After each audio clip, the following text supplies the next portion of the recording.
Hi John, Richard here. It's a lovely evening here in Malaga, about 7 o'clock at night, and it's still very warm. I just thought I'd let you know about some of the plants we have here, and if you could, when you're here for a couple of months, if you could water some of them. I'll start off on the left hand side. These are agapanthus, and we're actually going to change them next year. If you can just give them a little bit of water every couple of weeks. Um, on the terrace, there's a sink with a hose. If you just attach the hose there and on shower mode, which is the one that's actually set on, if you could also water these, which are jasmines. They're in quite small pots. They were planted many years ago, and I've sort of outgrown them. They need water at least once a week, depending how warm it is.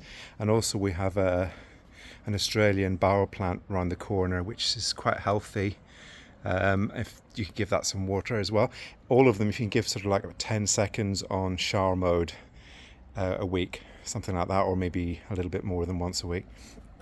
This plant here is Washington Robustia, and it actually needs a lot more water than people think. I give it a good 15-20 seconds at least once a week, and it keeps it nice and sort of pumped up.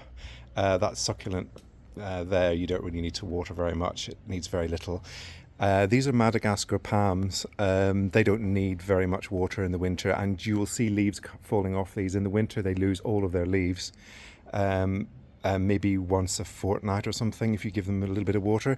The same with the yuccas. They probably only need about sort of once every week or two some water. The cacti, I watered really thoroughly last night. I absolutely drenched them, and I also fed them. If you can, maybe sometime in November, if you can give them a really good drenching, say about 15 seconds per pot, maybe the smaller pots a little bit less, and that's it. Just water them maybe once when you're here. Too much water and they'll start to rot. There's a yucca there and also an agave, so if you could water those as well. And finally, I have a Sika, Japanese Sika. It got really badly scorched this summer because it was so hot. If you can give it about sort of once a week, if you can give it a good sort of like 20 seconds on the shower mode on the hose, and it should be okay. You may want to water a bit more, I don't know. Sorry, I'm being a bit vague, but yes, anyway, so it's a beautiful evening here in Malaga, and hopefully the weather will be as nice as it is when you're here in later on in October and November. Okay, take care. Bye.